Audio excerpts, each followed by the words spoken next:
Long before the castles of Europe echoed with the clash of knights, another world was stirring to life. Across the wide steppes, riders gathered under banners of wolves and eagles. In India, mighty empires crumbled, leaving space for new dynasties to rise. And in China, kingdoms fought to reunite the Middle Kingdom after centuries of division. This was the dawn of medieval Asia, a time of warriors, poets, emperors, and wandering monks, when the shape of a continent was redrawn. Long before the spires of European cathedrals rose skyward, the vast continent of Asia was already in motion.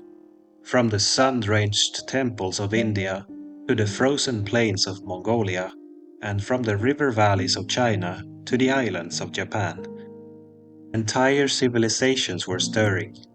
The year is around 330, a moment when the old order was collapsing and something new was beginning. What we now call the medieval age in Asia was not born in a single year or in a single place. Instead, it emerged slowly, like dawn spreading its first pale light across the horizon. In India, the great Gupta Empire was entering its golden years. Often called a classical age, the Guptas had brought stability, learning, and a flowering of art and science. Sanskrit literature thrived, mathematics advanced, and temples of stone began to pierce the skies. Yet, even in this moment of glory, cracks had already begun to show. Beyond the frontiers, nomadic groups pressed inward. Local princes grew more independent, and in time, this unity would fragment, leaving the subcontinent divided once more. To the north, across the windswept grasslands, horsemen were gathering. They belonged to a people little remembered today. In their time they shook empires. They were the Ruran, the first of a long line of kaganates, nomadic confederations that would dominate the heart of Asia for centuries. Name meant wriggling worms to their enemies, but to themselves they were proud and fierce. Mounted on swift horses, armed with composite bows, were the heirs of the Xiongnu, another tribal confederation, and forerunners of the Mongols. Mid-4th century, their Khagans commanded respect and fear from the gates of China to the fringes of Central Asia. Meanwhile, in China itself, the mighty Han dynasty was already a memory. For centuries after its fall, China had been divided. This was the time of the northern and southern dynasties. To the north, nomadic peoples who had settled inside the empire created kingdoms of their own, blending Chinese traditions with steppe ways. To the south, the remnants of Han culture clung to the Yangtze River Valley, building courts of poetry and ceremony, while looking nervously at the horsemen beyond their walls. It was an age of both turmoil and creativity. Wars raged, but so did innovation. Buddhist monks carried their teachings along the Silk Roads, bringing new faith and art to every corner of Asia. Sculptors carved serene Buddhas into cliff sides, while scholars debated the nature of reality in monasteries. Even amid division and violence, ideas flowed. The Ruran were among the first to sense the possibilities of this new age. Rose from obscurity in the early 4th century, building alliances among clans and tribes.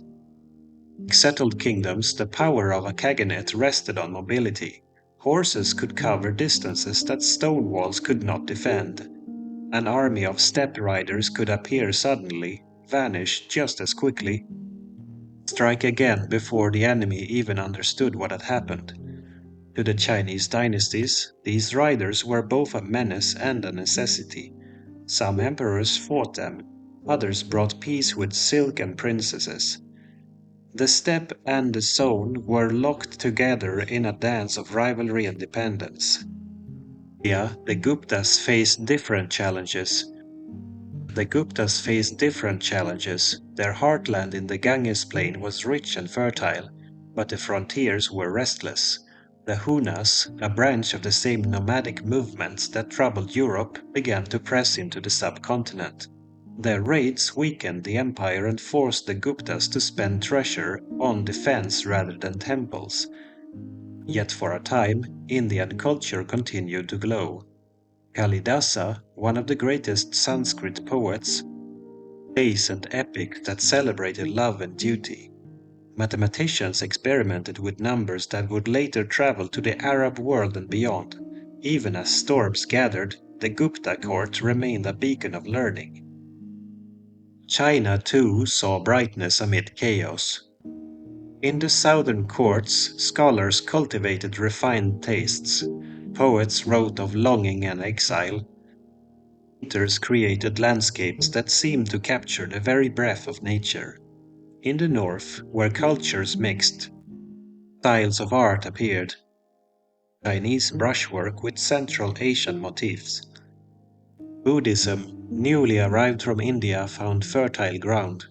Monasteries grew rich, statues of the Buddha grew tall, and scriptures were translated into Chinese.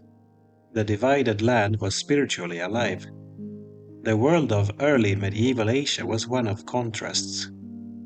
Nomads of the steppes measured wealth in horses and sheep, their lives shaped by the seasons and the grasslands.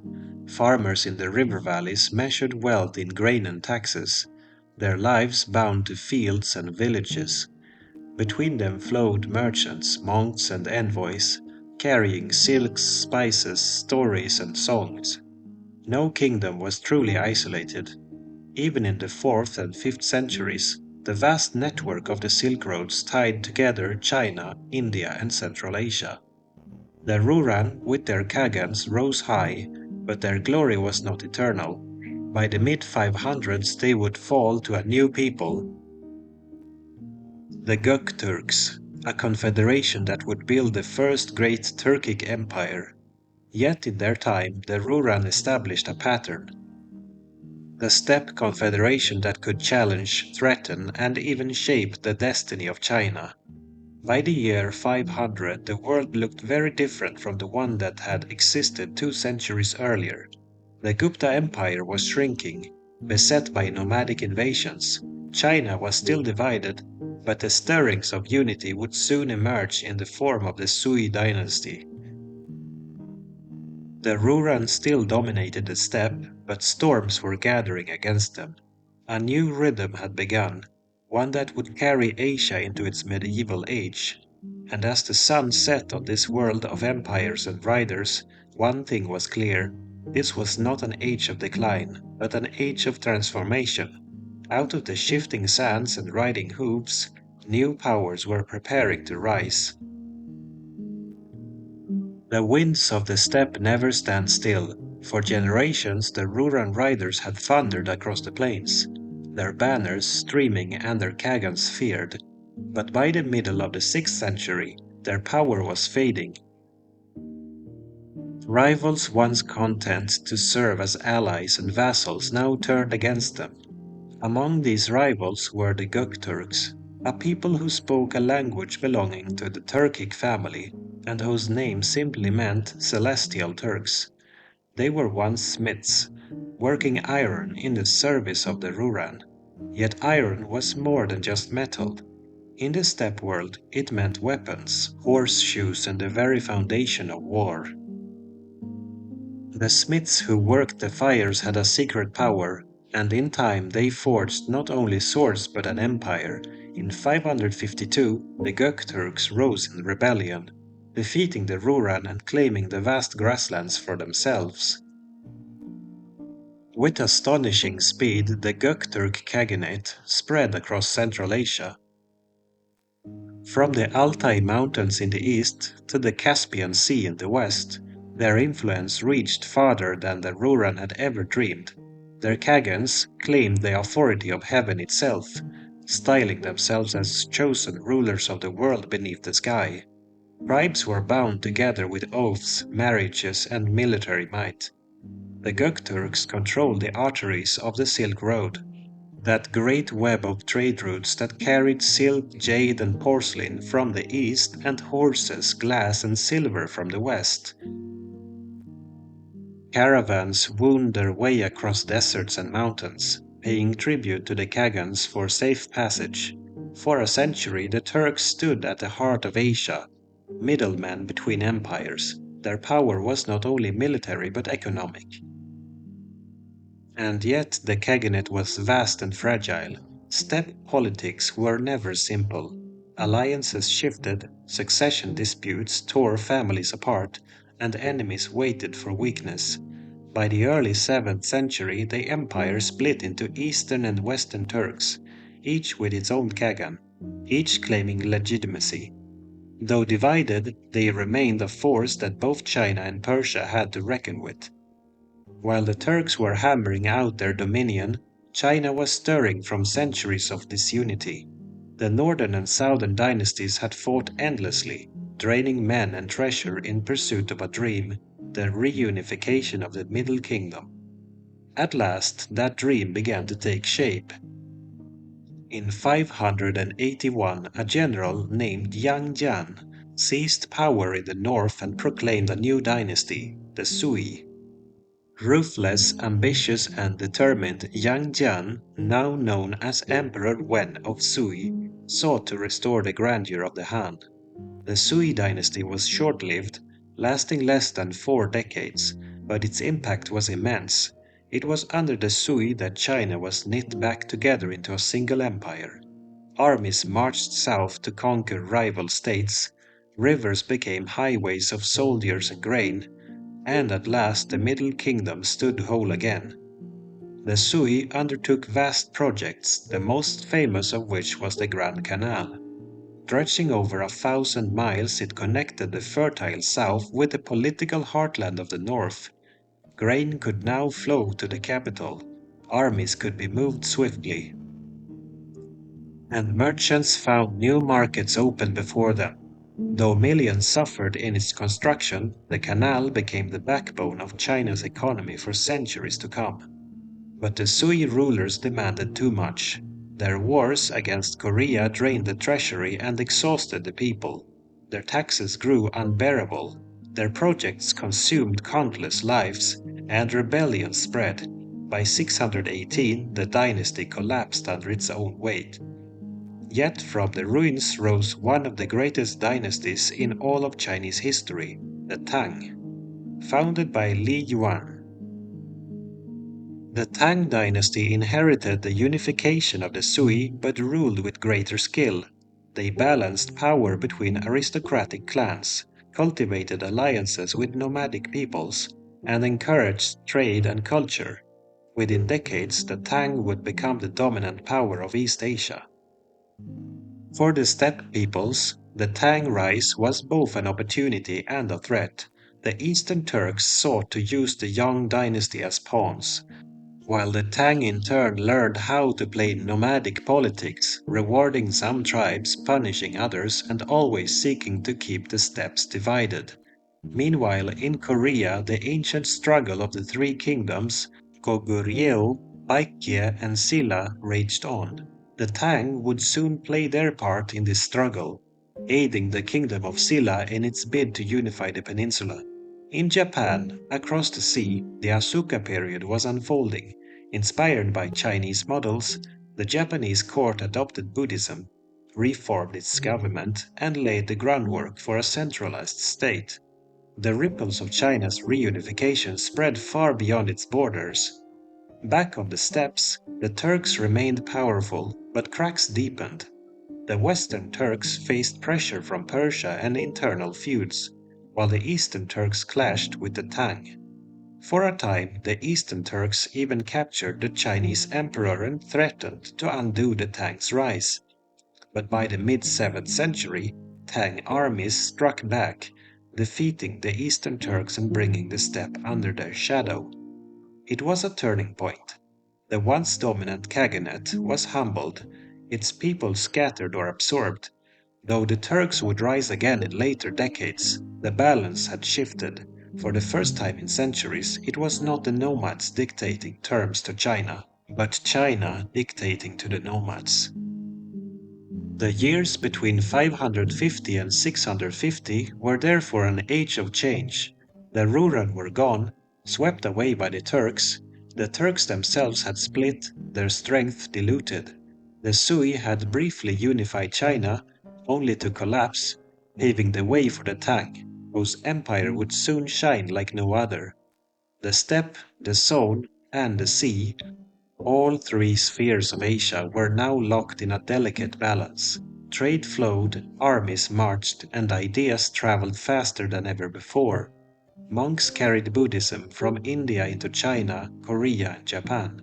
Diplomats crossed deserts to negotiate with Khagans. Merchants risked bandits and storms to bring silk westward and silver eastward. Asia in the 7th century was a continent in motion, each region influencing the others in subtle and dramatic ways. And though peace was rare and struggle constant, there was also a sense of possibility, as if the whole of Asia was stepping onto a new stage of history. By the middle of the 7th century, the Tang dynasty was beginning to shine with a brilliance that few empires in history could match. From their capital of Chang'an, a city of grand avenues and bustling markets, the Tang emperors projected their power across Asia. Chang'an itself was a marvel, perhaps the largest city in the world at the time, home to more than 1 million people. Streets were laid out like a chessboard, lined with shops, temples, and gardens. Caravans from Persia, envoys from Central Asia, and monks from India all mingled in its markets.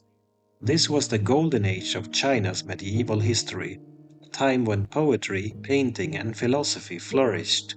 But it was also a time of war, diplomacy, and expansion.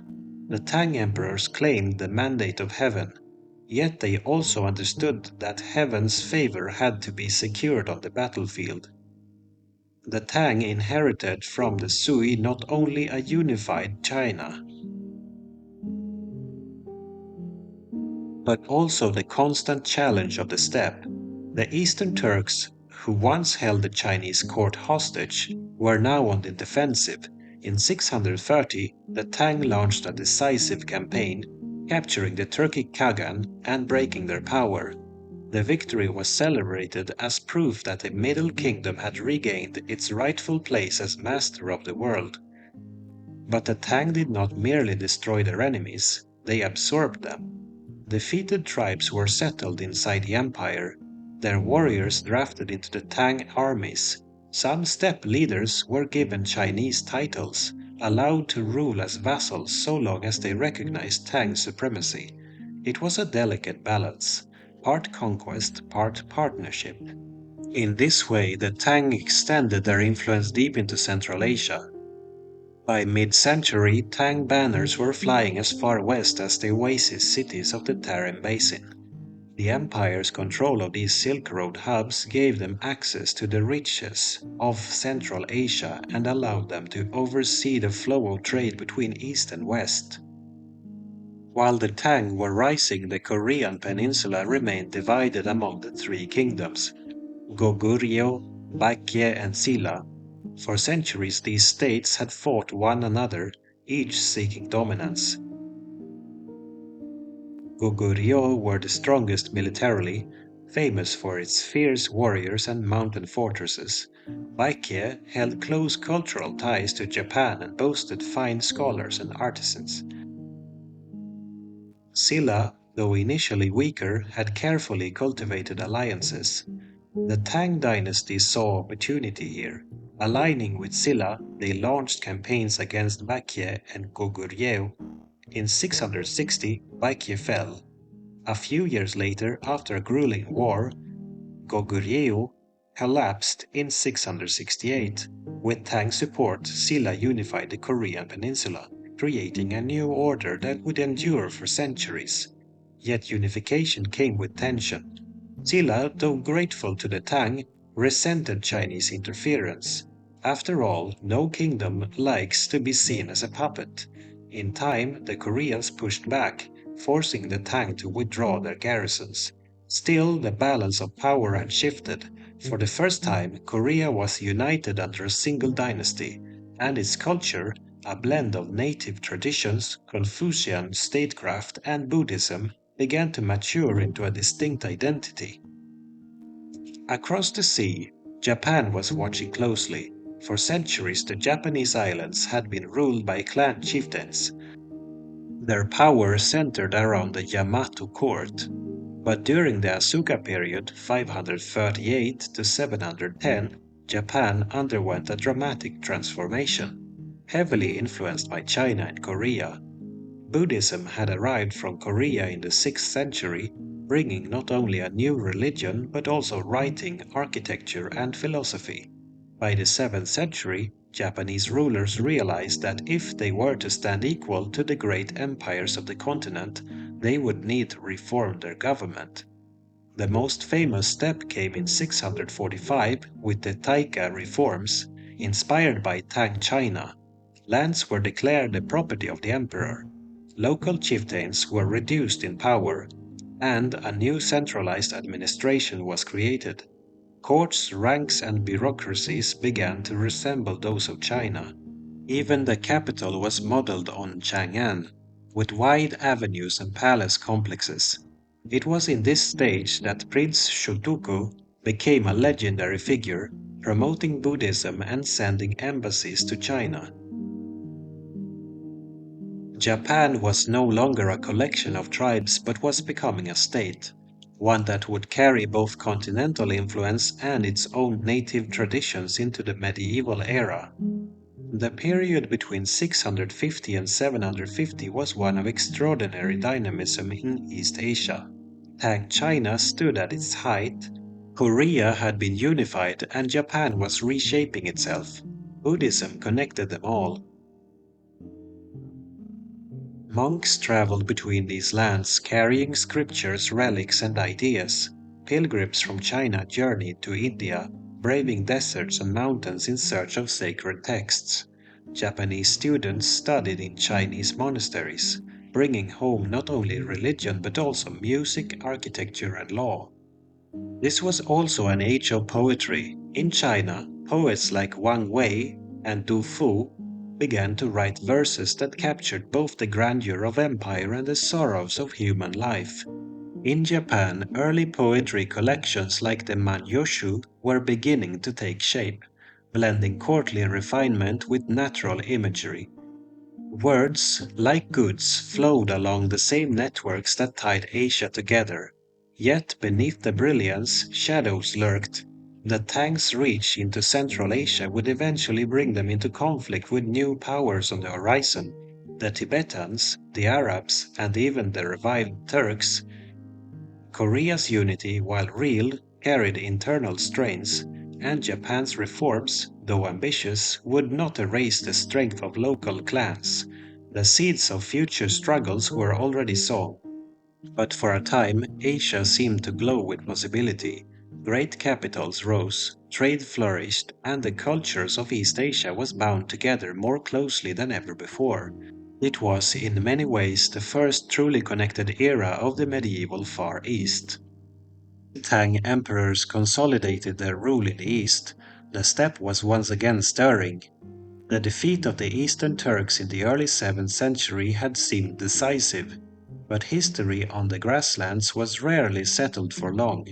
Out of old clans and forgotten banners, a new generation of riders began to gather. By the early 8th century, the second Turkic Khaganate had risen, restoring the pride of the steppe. Their story is known to us through the Orkhon inscriptions carved into stone in the valleys of Mongolia. These inscriptions speak in a proud and poetic voice, telling of how the Turks were scattered and enslaved, only to rise again under the leadership of Khagans like Bilge Khagan and the great general Ponyukuk. To read them is to hear the echoes of the steppe itself, the lament for fallen warriors, the boast of victories, the reminder that fortune is as fleeting as the grass beneath the hooves of horses. The Second Turks revived the ancient power of mobility. Their horsemen struck across the plains, harassing Tang garrisons and asserting dominance over tribes that had wavered. Though they never reached the heights of the first Göktürk Empire, they restored enough strength to remind China that the frontier could never be tamed for long. For a few decades the Khaganate flourished, binding together tribes under the eternal sky. Yet by 744, internal discord and new rivals, the Uyghurs, would bring them down. Their fall marked the end of an era, the last great moment of Turkic supremacy in early medieval Asia. While the Turks reclaimed their place on the steppe, another power was rising in the mountains. To the south of the Silk Road, on the high plateau of Tibet, a kingdom was taking shape. Its founder, Dzongtsen Gampo, ruled in the early 7th century and is remembered as the first great emperor of Tibet. From his capital at Lhasa, he extended his control over the plateau and reached outward into Nepal, Bhutan, and parts of Central Asia. Songtsen Gampo forged alliances through marriage. One princess came from Nepal, another from China, and he welcomed the new faith of Buddhism into Tibet. Temples were built, scriptures translated, and Tibetan art began to blend Indian and Chinese influences. This was the beginning of Tibet's unique spiritual identity, one that would continue to grow in centuries to come. Tibet was not only spiritual, it was martial. Its armies were fierce, adapted to mountain warfare, and ambitious in their reach. In the mid 7th century, Tibetan forces clashed with the Tang, at times seizing parts of the Silk Road. By the 8th century, the Tibetans were among the most formidable rivals of China, strong enough to occupy Chang'an itself for a brief time in 763. Thus, while China flourished in its golden age, it faced constant challenges from Turks to Tibetans and beyond. No dynasty ever reached its zenith by standing still. The Tang sought to extend their power not only across China but into the vast world beyond. Their armies marched westward into Central Asia, pushing into the oases of the Tarim Basin and beyond the Pamir Mountains. In these distant lands, the Tang encountered not only Turks and Tibetans but also Persians and Arabs. The collapse of the old Sasanian Empire under the onslaught of Islam brought new forces into play. Arab armies swept eastward while Tang forces pushed west.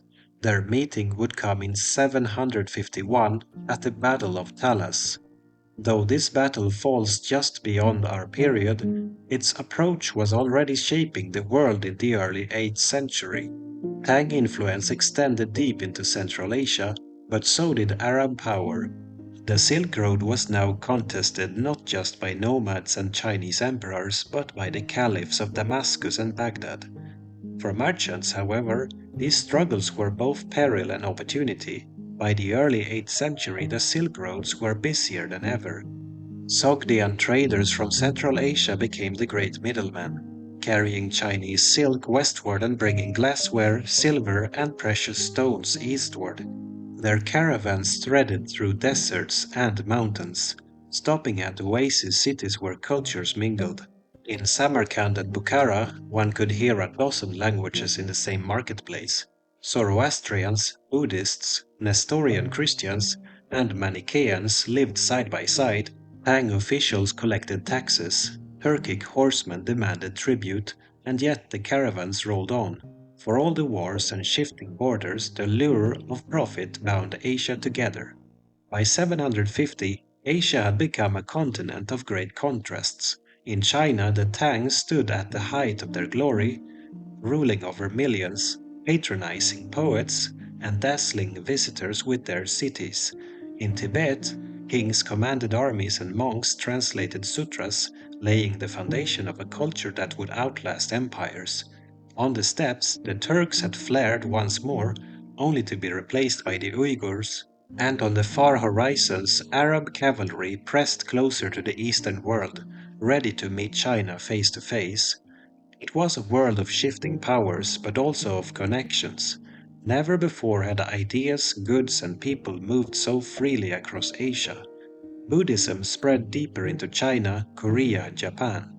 Persian musicians played at the Tang court. Chinese artisans painted murals in the style of Central Asia.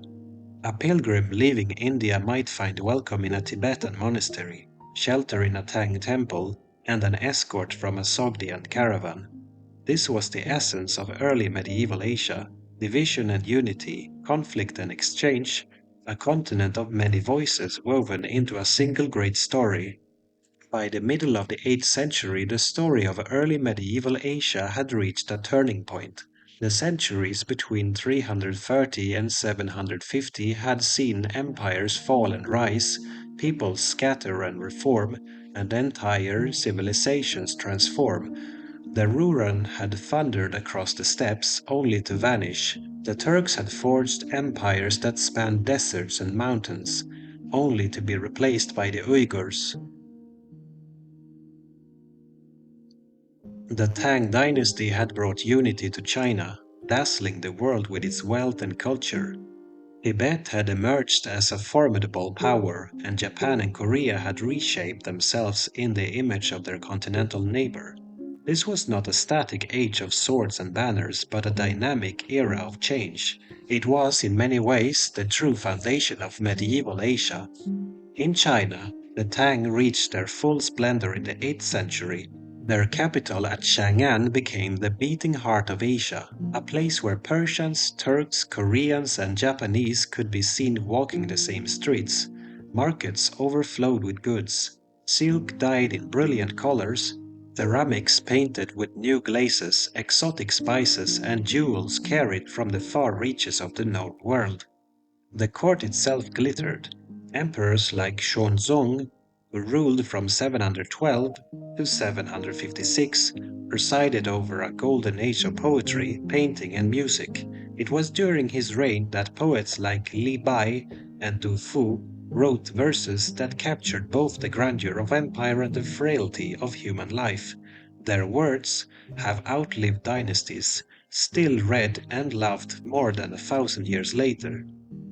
Yet Tang greatness was fragile. The very wealth that made the dynasty glorious also made it vulnerable. Ambition, corruption, and rebellion lurked beneath the surface. In 755, just after our period, the An-Lushan rebellion would shatter the empire's peace, but in 750 the Tang still stood as the supreme power of East Asia. Across the sea, Japan was entering the Nara period, 710 to 794. The capital was moved to Nara, built on the model of Chang'an with broad avenues and palace districts. Buddhism became a state religion, its temples rising in grandeur. The great Buddha of Todaiji, cast in bronze and towering over worshippers, symbolized Japan's new ambition. The Japanese court eagerly absorbed Chinese learning, legal codes, architecture, art, even city planning. Yet they also began to shape it into something uniquely Japanese. Poetry anthologies like the Manyushu celebrated not only courtly elegance, but also the beauty of common life, mountains, rivers, and fleeting blossoms. The blending of foreign influence with native sensibilities created a culture that would soon stand on its own. In Korea, the Silla kingdom enjoyed its triumph as the first dynasty to unify the peninsula. With Tang influence waning, Silla developed a distinctive culture of its own. Buddhism flourished, monasteries spread across the land, and stone pagodas dotted the landscape. Scholars studied Chinese texts, yet adapted them to Korean needs. The peninsula had endured centuries of war, but unity now offered stability. Still, unity was never perfect. Regional tensions simmered, and later dynasties would rise. But for now, Silla's unification marked a milestone in East Asian history. The steppes, always restless, were changing once more. By 744, the Second Turkic Khaganate had fallen, replaced by the Uyghur Khaganate. The Uyghurs would play a crucial role in the centuries to come, both as allies of the Tang and as shapers of Silk Road trade. But the age of early Turkic dominance was over. The Silk Road itself, however, was livelier than ever. By 750, the network of routes carried not only goods but also ideas. Manichaean priests, Nestorian bishops, Buddhist monks, and Muslim merchants all moved along its paths. Caravans left Xi'an laden with silks and porcelains, crossed the Taklamakan desert with the help of Sogdian guides, and arrived in the markets of Samarkand and beyond. The world was becoming more connected, and Asia was its center. Looking back at the centuries between 330 and 750, one sees both continuity and transformation. India, once dominated by the Guptas, had fractured, but its faiths and learning had spread across borders. Central Asia had seen kaganates rise and fall, yet its riders remained the guardians and raiders of the Silk Road. China had moved from division to unification, from fragility to golden age. Korea and Japan had stepped from tribal kingdoms into centralized states, shaped by the models of their great neighbor. Tibet had emerged from isolation to stand as an imperial power. It was an age of exchange as much as of conflict. Buddhism spread from India to Tibet, China, Korea, and Japan, leaving temples and scriptures in its wake. Confucian statecraft spread eastward, shaping governments across the region. Steppe horsemen carried not only arrows but also ideas, connecting peoples from the Pacific to the Caspian. When we think of the Middle Ages, we often imagine castles, knights, and cathedrals in Europe.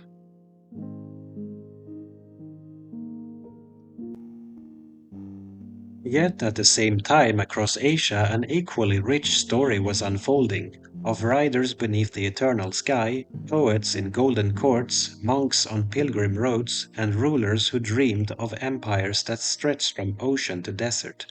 By 750, the shape of medieval Asia had been drawn. The next centuries would bring new struggles and new glories.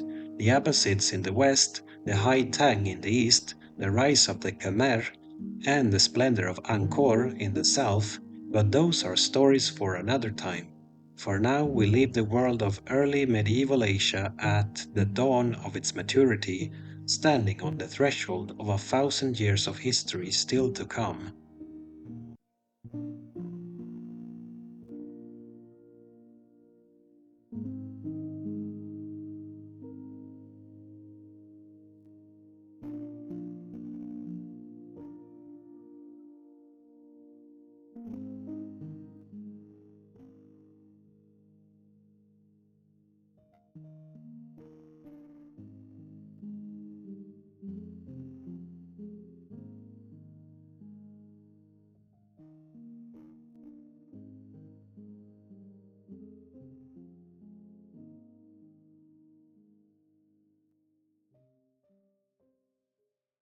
When the 8th century opened, the wind that once carried the banners of empire was gentle again. The roaring power of the Turks had fallen silent, and in their place new riders appeared. The Uyghurs, masters of diplomacy and of words as much as war. They ruled the grasslands north of China, where rivers vanished into the steppe and herds of horses shimmered in the heat. Their Khagans were not destroyers but mediators. They kept peace between tribes, guarded the Silk Road, and learned to trade with gold instead of blood. Their capital, Ordubalik, was a miracle of its time. Walls of timber and clay, markets filled with Persian glass and Chinese silk, streets alive with the hum of 1,000 tongues. Here East met West without sword or siege. The Uyghurs had taken to the strange dualist faith of Manichaeism, worshipping the eternal battle between light and darkness. Their temples glowed at dusk with colored lamps and murals of winged spirits. Priests copied sacred scrolls on silk. Merchants bowed before altars before setting out across the desert. They were a people who believed that to trade was to serve the light. Beyond their lands, the Tibetans had forged an empire among the mountains, fierce and high as their homeland. Their armies rode down into the valleys of China and Central Asia, clashing with the Tang. Yet even as they fought, they learned. From India came the teachings of Buddha, and Tibetan scribes carved new alphabets into stone so that their people could preserve the words of wisdom. From this age of conquest grew a civilization of monasteries, prayer flags, and endless sky. The Tang Empire, though bruised by rebellion, still stood like an ancient cedar tree. Caravans left the city of Chang'an each morning, camels heavy with silk, paper, and porcelain. They followed the desert tracks to Samarkand, to Merv, to Baghdad. Along these routes drifted perfumes, spices, and songs. A Persian lute might be heard in a Chinese tavern. A Buddhist monk might study astronomy beside an Arab mathematician. And the Silk Road was not one path but a web, a living network of faiths, colors, and languages. At its heart beat the idea that exchange itself was sacred. As the Tang weakened, the merchants and monks became the real conquerors of distance. They built small oasis kingdoms, Kocha, Khotan, Dunhuang, each a pearl strung along the trade routes. In caves outside Dunhuang, artists painted entire worlds on sandstone walls. The enlightened being Avalokiteshvara, kings offering lotus flowers, travelers under starlight. When storms buried the road, pilgrims waited there, praying for the wind to calm. Centuries later, their murals would still whisper of those nights when the desert was alive with human breath. To the west, in the oasis of Transoxiana, new powers rose. Persian, Arab, and Turkic peoples mingled, founding cities like Bukhara and Samarkand, names that would one day shine again under the Mongols. For now, they were crossroads where paper from China met ink from the Caliphate. Scribes wrote in 3 scripts on 1 page, and mosques stood beside Buddhist shrines. The world was not divided yet. It was curious. Southward, the Indian Ocean carried the same spirit. Dhows with triangular sails left the harbors of Basra and Calicut, steering by the stars towards Ceylon and Sumatra. Their holds were filled with cloves, pepper, ivory, and sandalwood. The wind that moved them, the monsoon, was as dependable as fate itself, half the year eastward, half the year westward. Because of that rhythm, traders could leave home knowing they would return, and across the sea grew a quiet trust between civilizations. By the 9th century, the Uyghurs had fallen, scattered by the Kyrgyz. Yet the peace they had kept did not vanish. From their memory remained the idea that the steppe could serve not only conquest but connection. New tribes inherited their roads, the Karluks, the Khitans, the Tanguts, each taking a fragment of the old order, each writing their own law in the dust. The steppe was a vast palimpsest, one empire erased, another written on top. In this 1,000-mile belt of grass and sand, men still measured wealth by horses and honor by hospitality. When night fell, the yurts glowed like lanterns, and elders told stories that traveled farther than any army. They spoke of a time when the sky itself had chosen rulers, when the Khan's tent was the center of the world. Those legends, carried from mouth to mouth, would one day ignite again. But for now the steppe slept, dreaming of a boy yet unborn.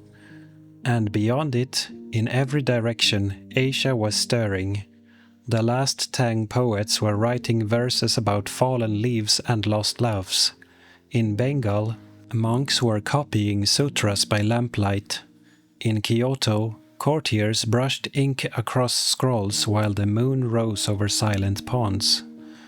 Everywhere there was movement, but it was not the movement of war, it was the slow heartbeat of civilization. The age of steel would come later. For now, the continent belonged to scholars, sailors, and traders, to those who built bridges instead of walls. Their legacy would not vanish even when fire returned to the horizon. When the fires of rebellion dimmed and the Tang dynasty drew its final breath, China stood at a crossroads between ruin and rebirth. Its empire, once radiant as the morning sun, had cracked under its own weight. The An Lushan rebellion had drained its strength, and in the chaos that followed, soldiers became warlords and provinces became kingdoms. The once unified heart of the Middle Kingdom fractured into pieces, but the soul of its civilization remained intact. Even in decline, the Tang left behind a legacy of beauty so vast that the centuries after it could not help but bloom again. From its ashes rose one of history's most remarkable ages, the era of Song China, where power shifted from generals to scholars, and the sword gave way to the brush. It was a new idea of greatness, not built on conquest but on intellect, invention, and the quiet dignity of learning. In the year 960, the general Zhao Guanjin seized power and founded the Song dynasty. He was weary of war and dreamed of peace built through governance, art, and reason. He surrounded himself not with soldiers but with thinkers, poets, philosophers, engineers, and calligraphers. In the new capital of Kaifeng, the air hummed not with the clang of armor, but with the scratch of brushes on paper. Kaifeng became the beating heart of an urban civilization centuries ahead of its time. Its markets opened before dawn, its streets gleamed with lanterns after dark. Food vendors shouted the names of steaming dishes, dumplings, noodles, rice cakes, while musicians played bamboo flutes by the canal. Money flowed like water, not in gold or silver, but in paper, for the Song invented the first true banknotes. And in that exchange of ink and trust lay the seed of modern economy. The Song were not conquerors, yet their minds conquered distance. They mapped the stars and the seas. They turned humble materials into miracles. The compass, which gave direction to sailors, gunpowder, which would soon change war forever, and movable type printing, which allowed books to multiply like blossoms in spring. A single scholar could hold in his hands the wisdom of centuries, printed on thin rice paper, carried from one province to another. Knowledge became a river that no dam could stop. The age of the Song was an age of subtlety. Its artists painted not the glory of kings, but the silence of mountains. On wide silk scrolls, rivers wound through mist, and solitary figures gazed at waterfalls that seemed to fall forever. They were not scenes of conquest, but of contemplation, reflections of a civilization that had turned inward, seeking peace in nature's rhythm. In the same spirit, Confucianism was reborn, not as a dry ritual, but as philosophy renewed by the breath of the cosmos. Thinkers like Zhu Xi taught that moral harmony mirrored the order of the universe, that every stone and stream carried its own virtue. It was called Neo-Confucianism, a belief that combined reason with reverence. It spread to Korea, Japan, and Vietnam, shaping minds far beyond China's borders. Buddhism still thrived too, especially in the mountains and monasteries where monks copied sutras and brewed tea in silence. And in tea itself the Chinese found poetry. Green leaves steeped in hot water became a ritual of calm, a moment of balance between heaven and earth. In time, even the smallest gestures, the pouring of tea, the stroke of a brush, the folding of a robe, were seen as reflections of the greater harmony of things. But the Song were not only philosophers and painters, they built a world that belonged to the common man as well. Kaifeng and Hangzhou were the largest cities on earth, buzzing with merchants, artisans, and entertainers. Street theaters performed comedies for crowds of hundreds. Bookstores sold illustrated romances. Bridges arched over canals lined with willow trees. Travelers wrote of streetlights shining so bright that one could read at midnight. The government recorded births, built schools, managed irrigation, and measured harvests with precision. They even created a civil service exam system, so vast that a peasant's son, if gifted enough, might rise to govern the empire. The exams were grueling, years of study on ancient texts, but they forged a meritocracy unseen elsewhere in the medieval world. In the West, knights inherited their titles by blood. In China, scholars earned theirs by ink. Yet the song's brilliance came with a shadow. While they cultivated wisdom, their armies withered.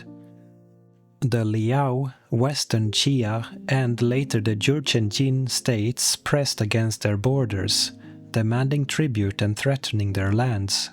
The Song emperors, confident in diplomacy and wealth, believed they could buy peace forever. But beyond the Great Wall, a different logic ruled, the logic of the steppe, where peace was only the pause between storms. Meanwhile, China's inventions sailed far beyond its shores. Arab traders carried compasses and paper to the Middle East. Korean artisans refined movable types. Japanese monks returned from China with books, architecture, and the practice of Zen. Southeast Asian kings sent ambassadors with gifts of ivory, pearls, and parrots. The Song fleet, one of the largest of its time, patrolled the South China Sea, its ships powered by sails and organized by strict code. Chinese merchants reached the islands of the Philippines and Indonesia, bringing porcelain that glimmered like moonlight. Even as its borders shrank, China's cultural influence expanded farther than ever before. It was no longer an empire of armies but of ideas, and those ideas would outlast every dynasty. By the late 1100s, the balance was changing again. The Jin dynasty ruling from the north forced the Song to abandon Kaifeng and retreat south to Hangzhou. There they built a new capital, Linan, a city of canals and gardens that Marco Polo would one day call the finest on earth. But the Song were now divided, their glory dimmed. While scholars debated philosophy and poets wrote of distant autumns, new horsemen were gathering on the horizon.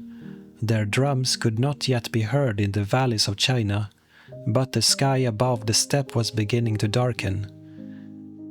In the peaceful courts of Hangzhou, nobles strolled among lotus ponds and admired the paintings of misty hills.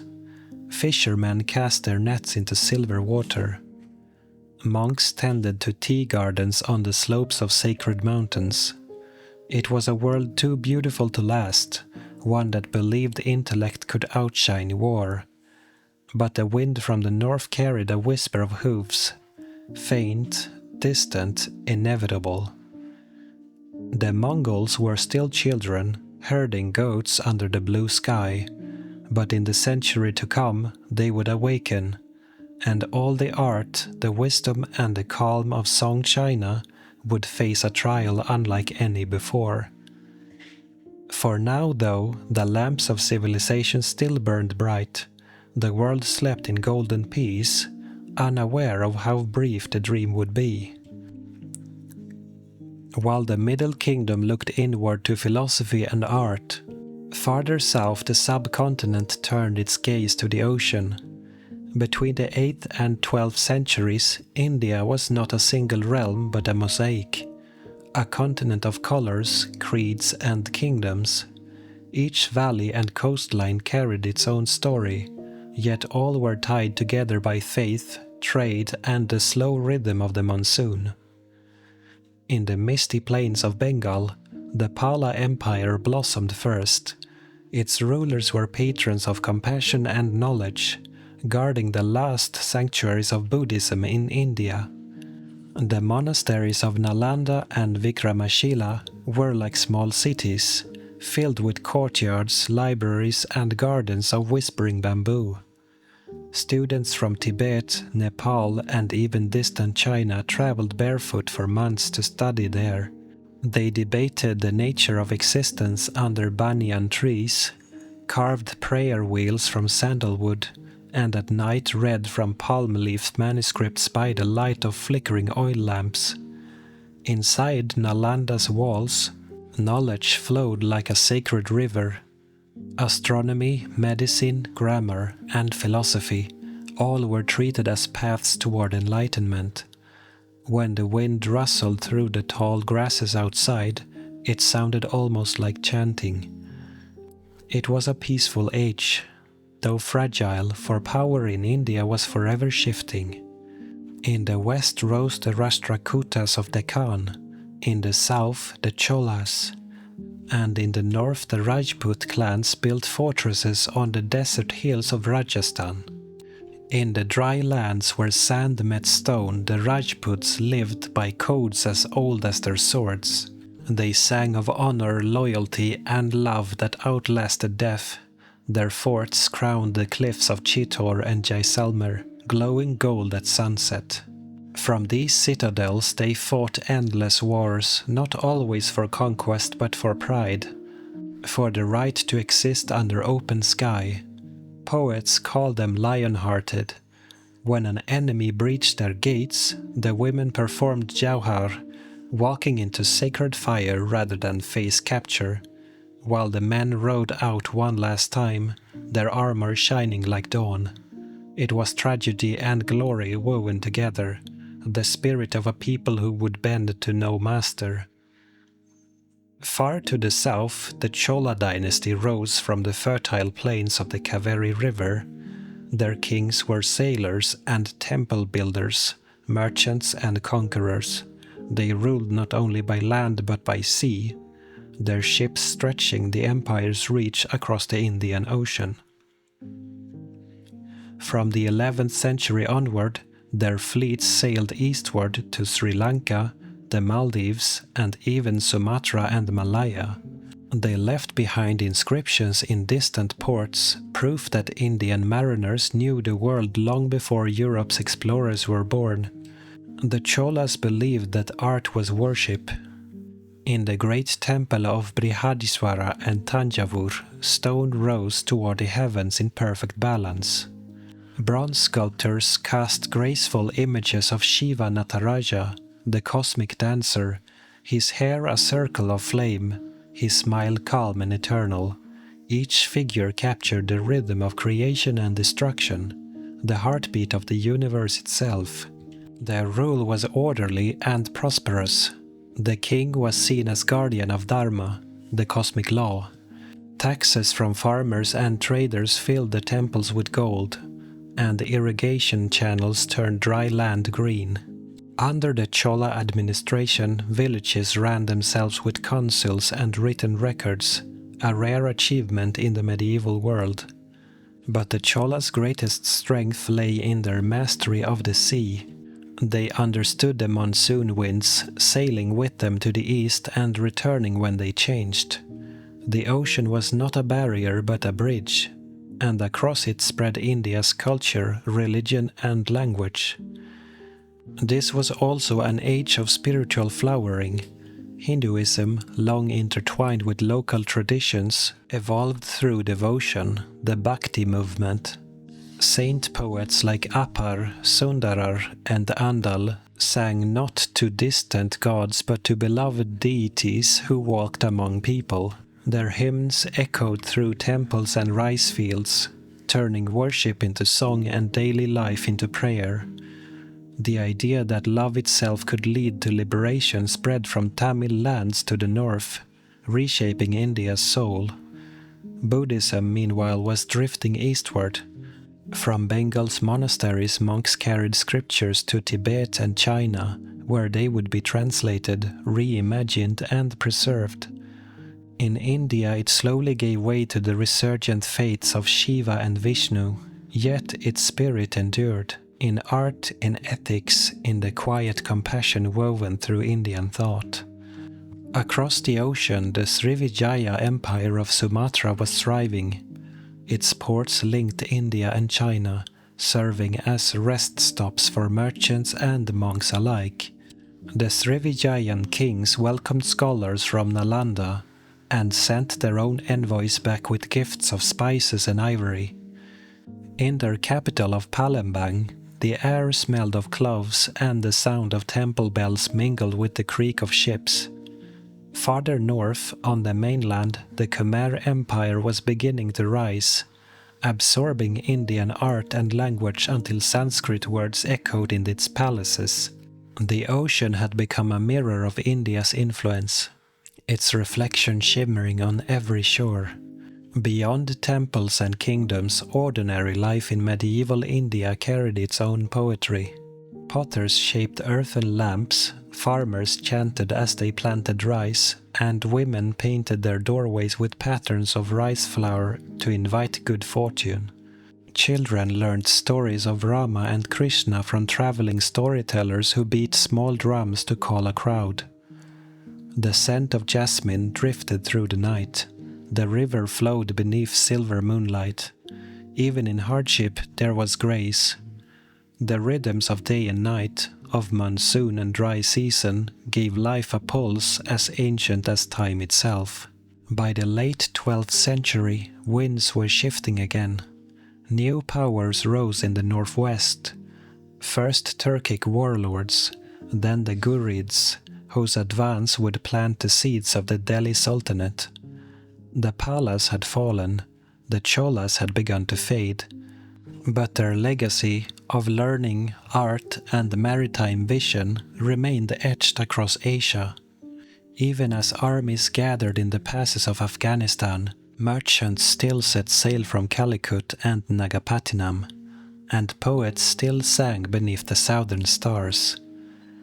For half a millennium, India had been less a kingdom than a civilization, united not by one ruler but by shared imagination.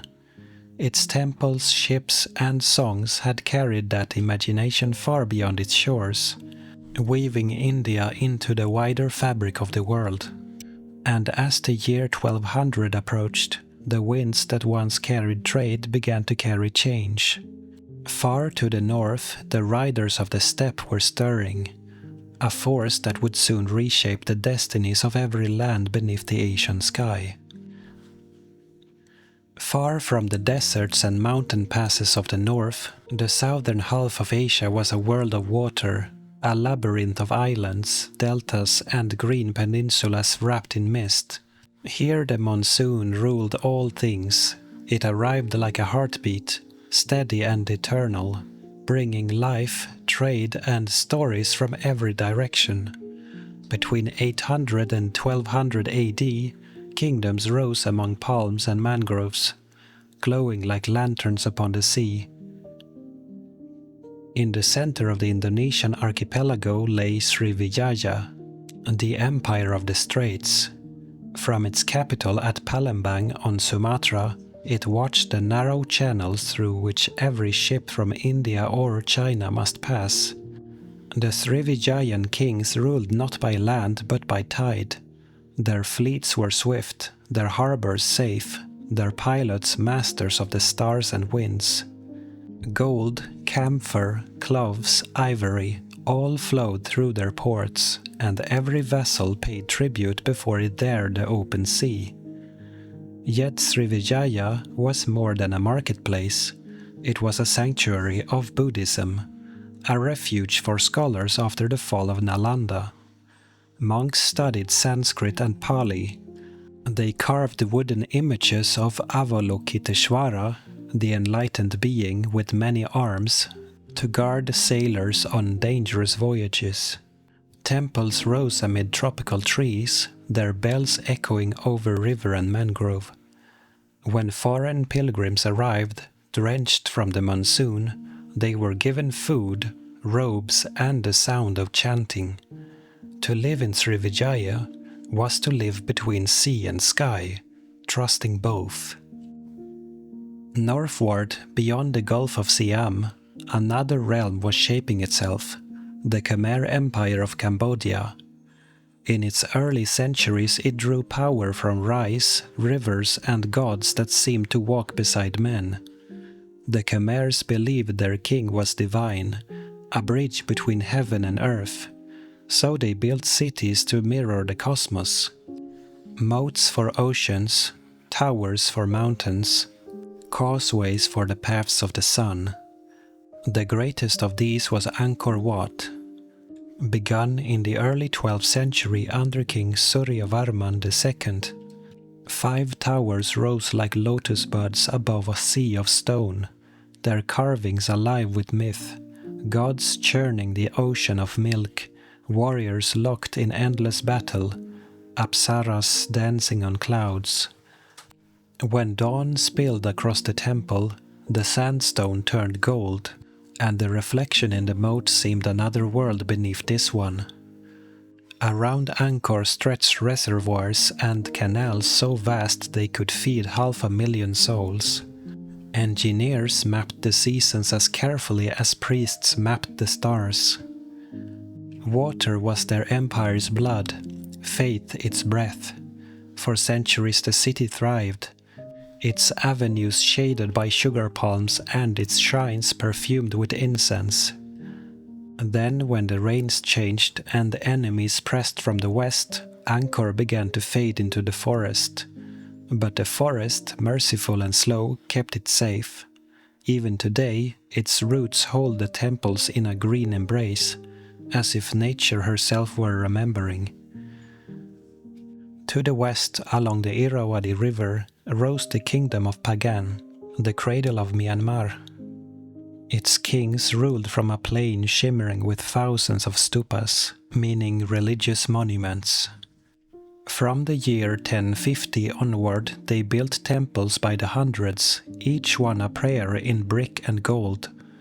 Pilgrims climbed their terraces to watch the sunrise spill over the river, bathing the land in amber light. Under King Anavrata, Buddhism became the soul of Pagan. Monks carried scriptures written on palm leaves. Artists painted the lives of the Buddha on cool plaster walls. Markets thrived, and merchants from Bengal and China met under canopies of woven bamboo. From the heights of Shwedagon Pagoda, the king could look across the plain and see not a battlefield but a horizon filled with faith. Each spire pointed upward, a reminder that even dust could reach heaven through devotion. East of Pagan, the lands that would become Thailand began to stir. The Thai peoples moved south from the mountains, blending with Mon and Khmer cultures. By the 12th century they had founded walled towns along the Menam River, trading rice, salt and elephants. Their future capital, Ayutthaya, was still centuries away, yet the spirit that would define it, grace, balance and tolerance, was already forming. From India came the stories of Rama, from China the art of porcelain and poetry. The Siamese combined them all, creating something unmistakably their own, a kingdom at peace with the world, built on the rhythm of the rains. Farther east, among countless islands and coral seas, lived the ancestors of the Filipino and Polynesian peoples, sailors who read the waves as others read books. They built outrigger canoes that could cross oceans guided only by stars, wind and birds. Their world was not divided by water, it was united by it. Villages traded obsidian, shells and rice. Chiefs ruled by generosity rather than conquest. In time they would meet the traders of Srivijaya and the Chinese junks that drifted south, and the old maritime web of Asia would stretch even farther, linking village to empire, island to continent. Daily life in these lands followed the monsoon. When the rains came, fields turned into mirrors reflecting the sky. When they left, the air smelled of smoke and fruit. Women wove silk in stilt houses above flooded ground. Children ran through temples chasing butterflies. Musicians played bamboo zithers, while fishermen mended nets by lantern light. The nights were warm, full of cicadas and slow laughter. Everywhere nature was both god and companion. Kings built temples to honor it. Peasants whispered thanks before planting a seed. The jungle could devour cities, but it also fed them, a reminder that creation and destruction were never enemies, only partners in the same eternal dance. By the end of the 12th century, the entire tropical half of Asia had become a single breathing organism of trade and faith. Indian ships carried Sanskrit and bronze, Chinese fleets brought silk and porcelain, Arab sailors brought mathematics, astronomy, and the call to prayer. At every harbor, the languages mixed like currents, Tamil beside Malay, Arabic beside Pali. Spices, stories, and ideas moved faster than armies ever could. When travelers from the north reached these shores, they found kingdoms rich without arrogance, powerful without cruelty.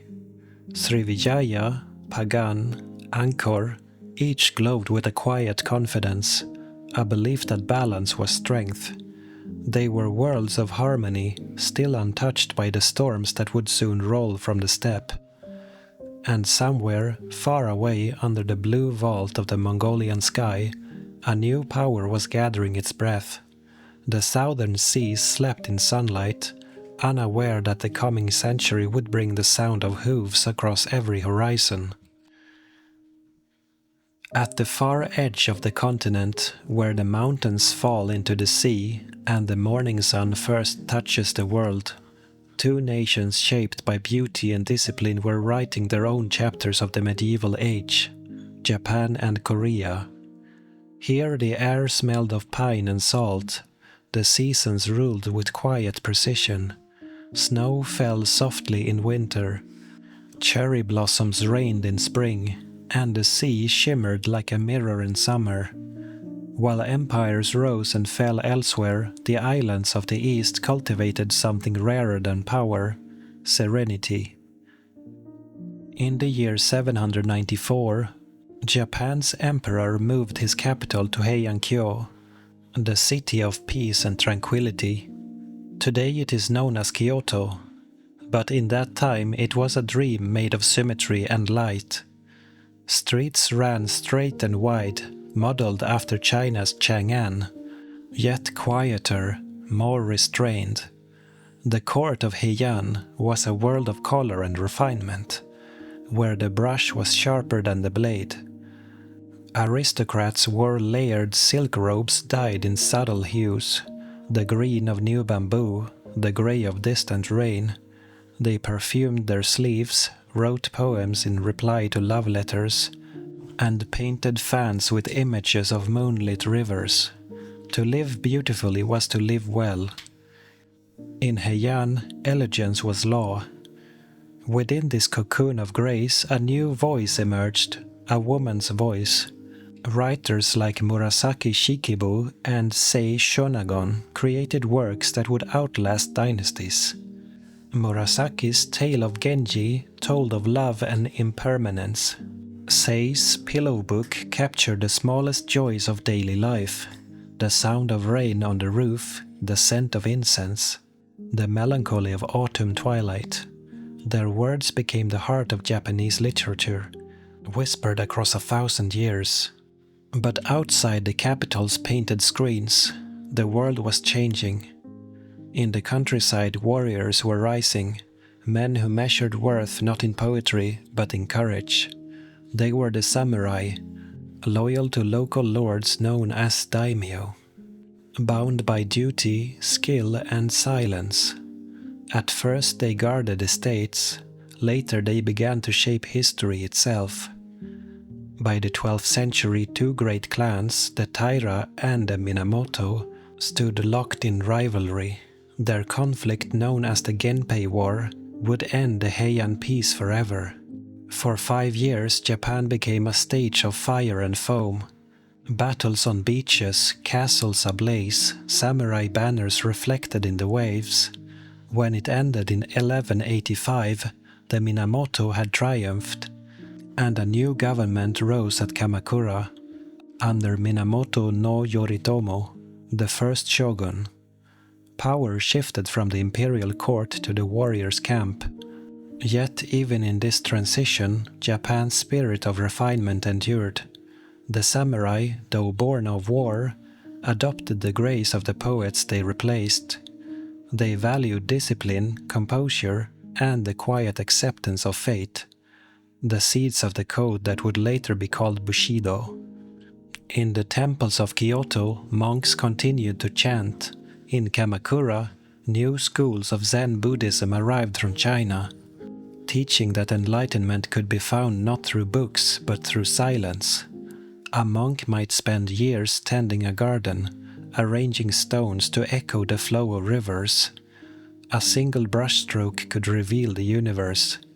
Even amid the clang of swords, Japan sought balance. Across the narrow sea, the Korean peninsula followed its own steady rhythm. The unified Silla kingdom, born in the 600s, had brought centuries of peace. By 900, its strength was fading, and the land divided into 3 rival states. But from their struggle rose a new dynasty, Goryeo. Its name would echo through time, becoming the root of the modern word Korea. The Goryeo kings ruled from their capital at Gaegyeong, where palaces stood beside mountains and scholars recited Confucian classics in tranquil courtyards. Buddhism flourished here as deeply as in Tibet or Japan. Monks built towering pagodas of granite, carved wooden statues of bodhisattvas with gentle smiles, and filled the air with the sound of bells that could be heard for miles. Faith was not only prayer, it was art. During this age, Korea achieved wonders of craftsmanship. The Tripitaka Koreana, a complete collection of Buddhist scriptures carved into more than 80,000 wooden blocks, was created at Haeinsa Temple. Each character was perfect, each stroke even, the work of generations who believed that precision was devotion. Korean artisans also discovered the beauty of celadon porcelain, jade green pottery so smooth it seemed to glow from within. Vases shaped like lotus buds and cranes became prized across Asia, admired even in the courts of the Song emperors. And like their neighbors, the Koreans valued learning. Their civil service exams mirrored those of China, but their spirit was gentler, a blend of scholarship and harmony. When envoys from distant lands visited, they spoke of Korea as a realm of courtesy and calm. From Kyoto to Gaegyeong, the eastern world of this era shared more than trade. It shared a philosophy that life's meaning lay not in conquest but in refinement. Where Europe raised cathedrals of stone, the East cultivated temples of silence and wood, open to wind and moonlight. A poem, a tea ceremony, a curve of a roof, these became sacred gestures, ways to touch eternity without disturbing it. Artists carved scenes of cranes, waves, and pine trees, symbols of purity and endurance. Music flowed from bamboo flutes. Ink painting replaced sculpture. Simplicity became the highest art. To watch falling snow, to pour tea with grace, to breathe in rhythm with the seasons, this was the civilization of the Far East. By the end of the 12th century, all of East Asia seemed at peace. China, though threatened, still glowed under the Southern Song. Japan had found balance between emperor and shogun. Korea prospered in trade and tranquility. Across the seas, from the Philippines to the islands of Java, merchants exchanged gifts and stories. Yet the horizon was darkening. In the far north, under the vast Mongolian sky, A young man named Temujin was gathering the tribes. He was still unknown to the world, but the wind already carried whispers of his destiny. Soon his armies would thunder across the plains, and the stillness of 1,000 temples would tremble at the echo of hooves. For now, though, the night is peaceful. The stars hang bright above Kyoto, their reflections dancing in the temple ponds. A Korean monk finishes carving a prayer into wood. Somewhere in the dark a samurai sharpens his blade, not knowing he is standing on the edge of history. The lamps of Asia burn gently, their light drifting toward a dawn that will change everything. The world sleeps, unaware that the age of scholars is ending, and the age of conquerors is about to begin.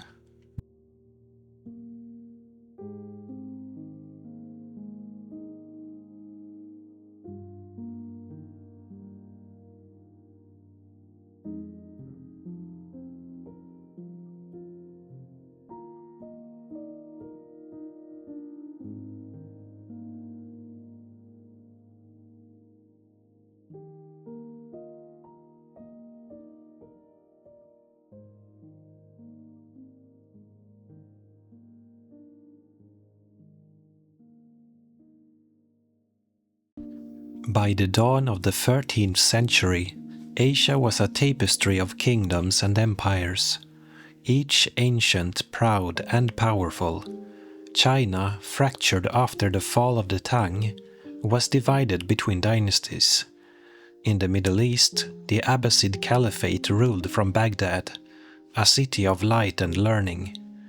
In India, the Delhi Sultanate had risen as a new Islamic power, and across the vast plains of Central Asia roamed tribes of horsemen, free, fierce, and ununited. From among them would rise a man whose name would echo across the world, Temujin, known to history as Genghis Khan. Born into hardship on the Mongolian steppe, Temujin united the tribes through cunning, alliance, and ruthless strength.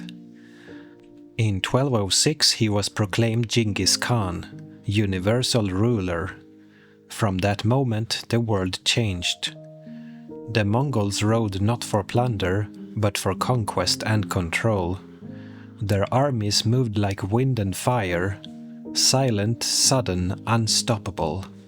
In less than a lifetime they would build the largest land empire in human history. By 1215, the Mongols had crushed the Jin dynasty of northern China. By 1220, they had conquered the large oasis region of Chorasmia, Persia, and Central Asia. Their horsemen reached the Caspian Sea, the Caucasus, even the borders of Europe. They were not merely warriors, they were organizers. They brought order to the chaos of conquest, building roads, relays, and laws that would shape centuries to come. Under Genghis and his descendants, the Mongol Empire stretched from the Yellow Sea to the Mediterranean. It linked the great civilizations of the Old World for the first time in history. A traveler could ride from China to Persia beneath the same banner, the Great Khan's peace. Trade caravans carried silk, jade, spices, and ideas along the Silk Road. Paper, gunpowder, and printing crossed westward. Glass, astronomy, and medicine moved east. It was an empire of contrasts, brutal in war, yet tolerant in rule. The Mongols allowed every faith to worship freely, every scholar to speak. They valued talent above birth, loyalty above blood. In the burning heart of the 13th century, Asia became one vast connected world. When Genghis Khan died in 1227, his sons and grandsons divided the empire into realms: the Golden Horde in the west, the Ilkhanate in Persia, the Chagatai Khanate in Central Asia, and the Yuan dynasty in China. Each would carry his legacy: ambition, adaptability, and vision. Under his grandson Kublai Khan, the Mongols completed their conquest of China, founding the Yuan dynasty in 1271. Kublai moved the capital to Beijing, opening China to the world. There he welcomed foreign travelers, among them a young Venetian named Marco Polo, who would later describe wonders unseen in Europe: paper money, porcelain, fireworks, and cities of a million souls. Kublai sought not destruction, but civilization. He adopted Chinese customs, promoted trade, and invited scholars from Persia, India, and the Arab world. Under his reign, East and West touched minds, not swords. From roughly 1250 to 1350, Asia experienced what historians now call the Pax Mongolica, the Mongol Peace. It was an age of safety on the Silk Road, of cultural and economic exchange. Caravans crossed deserts under Mongol protection. Persian weavers learned from Chinese silk masters, Muslim astronomers taught in Beijing, Italian merchants founded trading posts along the Black Sea. For a brief moment in history, the world seemed united, not by ideology, but by curiosity and movement. By the early 1300s, the Mongol world had begun to fracture. The unity that once stretched from Korea to the Mediterranean was unraveling, not through war, but through distance, ambition, and time. The empire that once spoke with a single voice now echoed with many, Khans ruling in their own lands, each claiming descent from Genghis, each dreaming of restoring his glory. In the western plains, the Golden Horde ruled from the Volga River to the Black Sea. Its horsemen watched over the Silk Road's final stretches into Europe. They taxed trade, protected caravans, and kept the memory of Mongol might alive. But new forces were rising beyond their reach.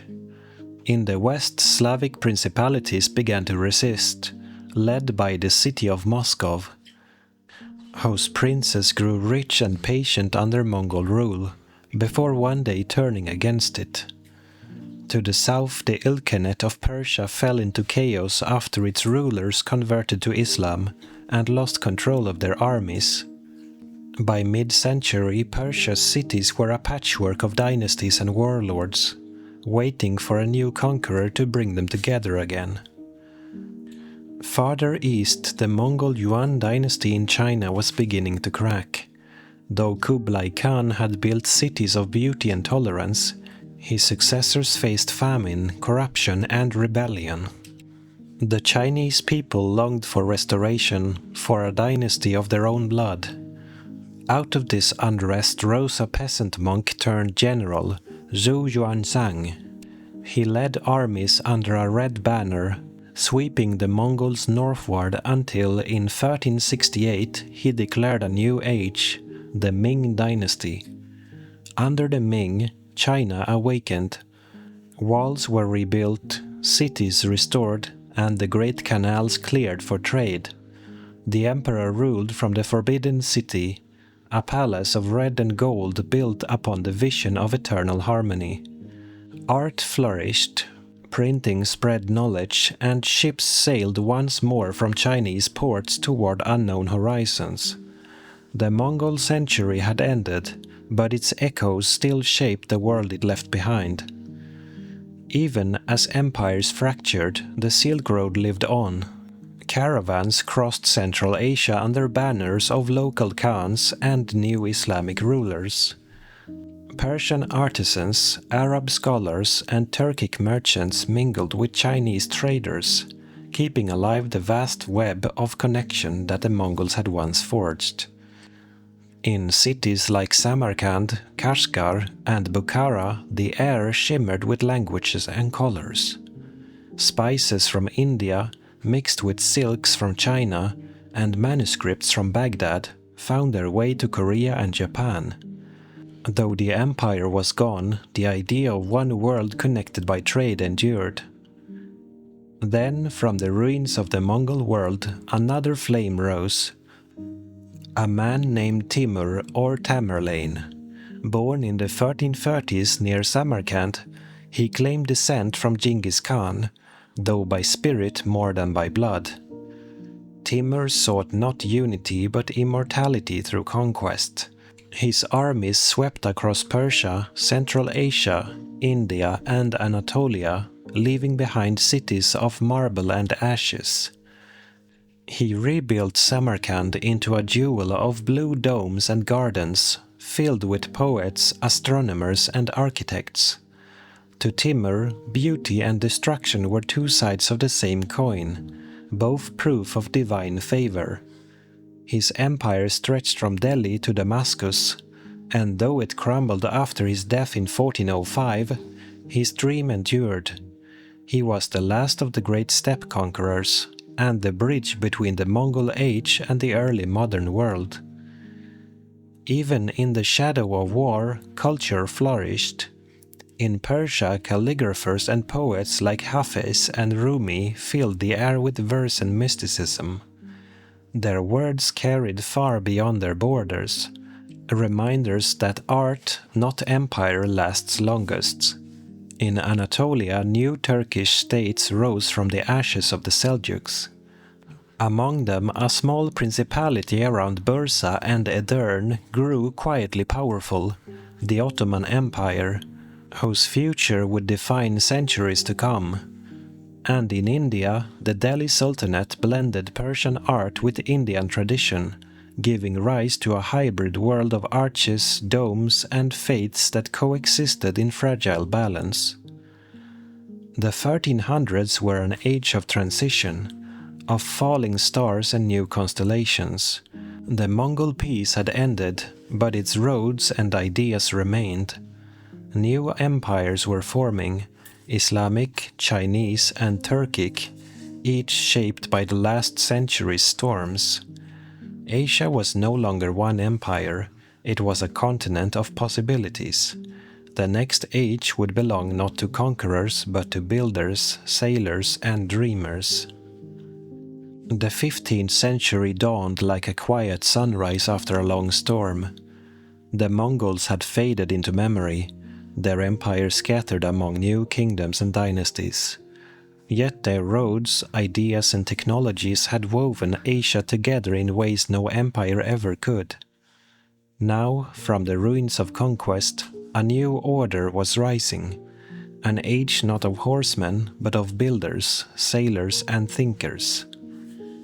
In China, the Ming dynasty stood tall.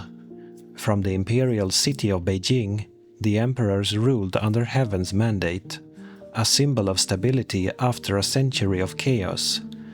The capital itself was a masterpiece. Walls of red, roofs of gold, gardens arranged in cosmic balance. Within its heart lay the forbidden city, where each gate, stone and corridor aligned with celestial order. China's strength now flowed not from conquest, but from organization and art. Under Emperor Yongle, the Ming rebuilt the Great Wall, extended the Grand Canal, and filled libraries with printed books. But the Ming did not turn inward, they looked to the sea.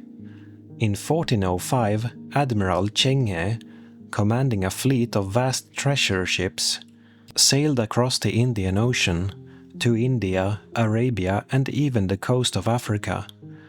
His ships were floating cities, armed, gilded, and filled with scholars, merchants, and diplomats. For decades, Chinese sails graced every horizon, from Java to Zanzibar. They brought silk, porcelain, and peace, a vision of the world not conquered but connected. Then, just as suddenly, the voyages ceased. The fleets returned and the emperor ordered the docks sealed. China turned inward once more, content to guard its perfection. The waves were silent again, but the memory of those sails would one day echo in another ocean, when ships from the far west came seeking the same routes. While China ruled the east, A new power was reshaping the West. In 1453, after centuries of siege, Constantinople, capital of the Byzantine Empire, finally fell. The conqueror was Mehmed II, the Ottoman Sultan. He rode through the ancient gates and renamed the city Istanbul, the new heart of a new empire. The fall of Constantinople marked not only the end of the Middle Ages in Europe, but the beginning of the Ottoman world, a realm that stretched across Anatolia, the Balkans and Arabia. The Ottomans were heirs to many civilizations: Greek knowledge, Persian art, Arab science, and Turkic strength.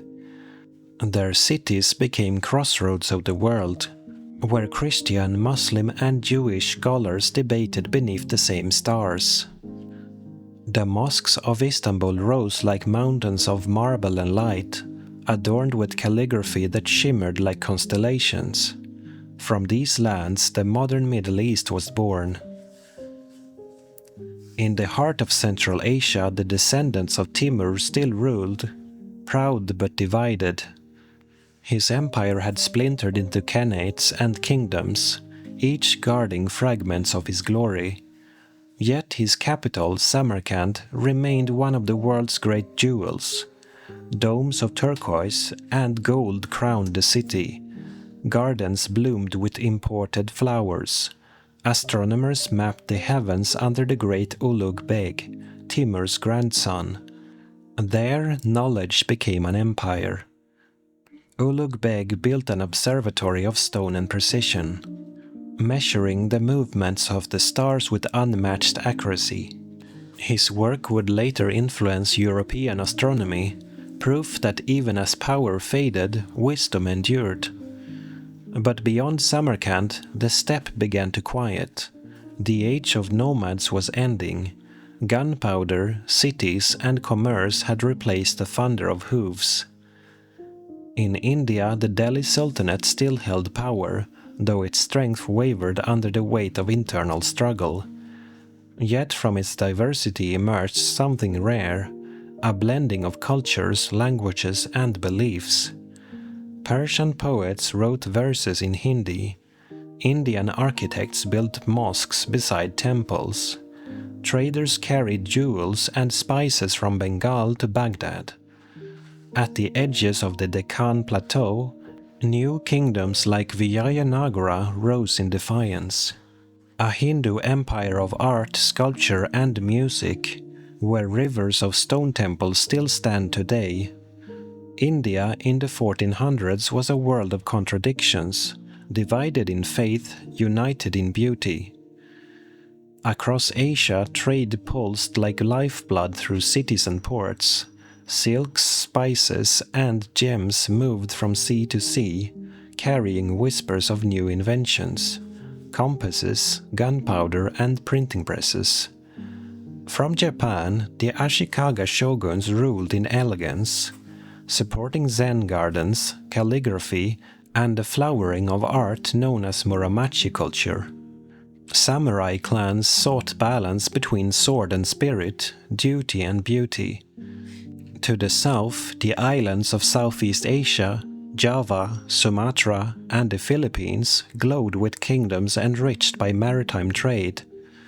The Majapahit Empire held sway over much of the Indonesian archipelago, its ports filled with Arab, Chinese, and Indian sailors.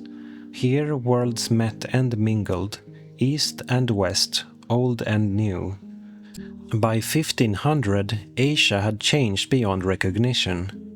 The Mongol age had faded, but its roads still pulsed beneath the surface of history.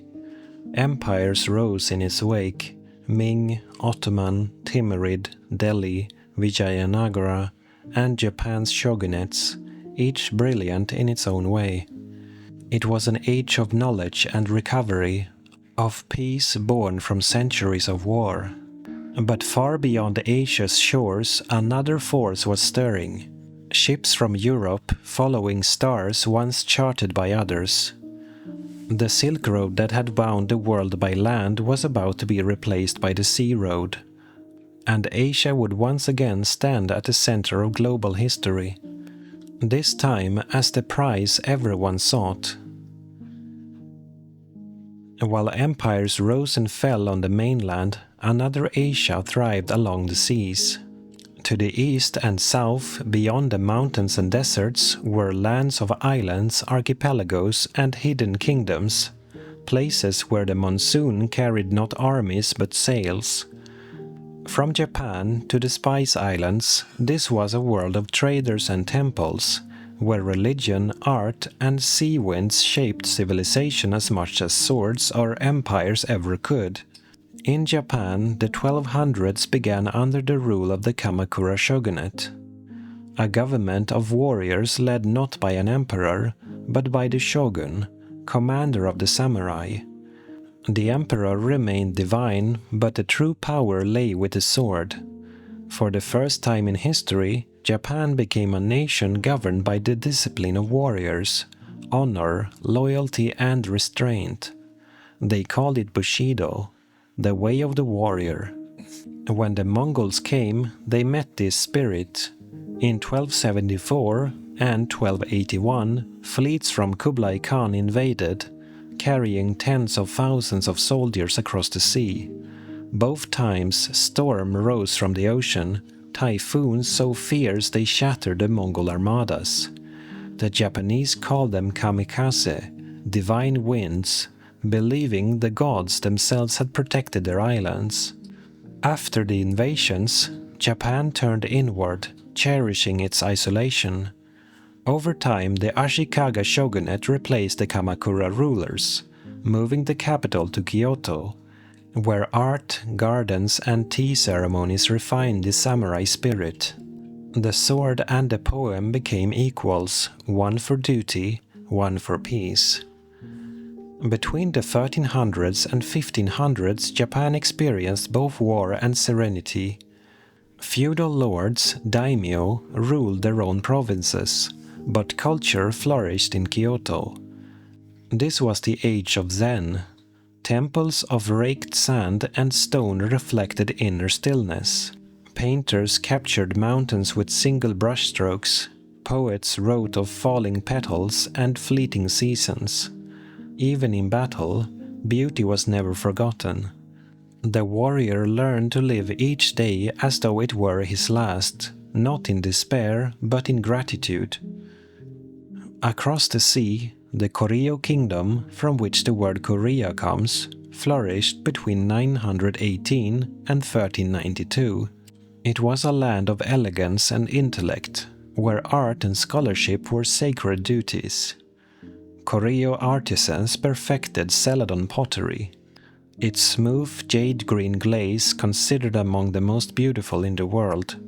Buddhist temples crowned mountain ridges, their bells echoing through mist and pine. The kingdom's scholars also created one of the earliest metal movable type printing systems, decades before Gutenberg's press in Europe, spreading knowledge across Asia long before the printing revolution. By the late 1300s, a new dynasty, Joseon, replaced Koryo. Under its rule, Korea became a Confucian state, orderly and disciplined, valuing education above all. It was an age of peace and reflection, a quiet strength that would endure for centuries. Farther south, where the jungle met the ocean, rose some of the most extraordinary civilizations of the medieval world, empires built not on land but on water. The Khmer Empire, centered at Angkor in modern Cambodia, reached its zenith in the 1200s. Its temples, Angkor Wat and Bayon, were not just places of worship, but cosmic diagrams carved in stone. Every tower represented a mountain, every moat a sea, every carving a story of gods and kings. At dawn, sunlight poured through corridors aligned with solstices, illuminating faces of calm divinity. It was architecture as prayer. The earth itself turned into scripture. But by the 1400s, Angkor began to fade, as rivers shifted and neighboring kingdoms arose.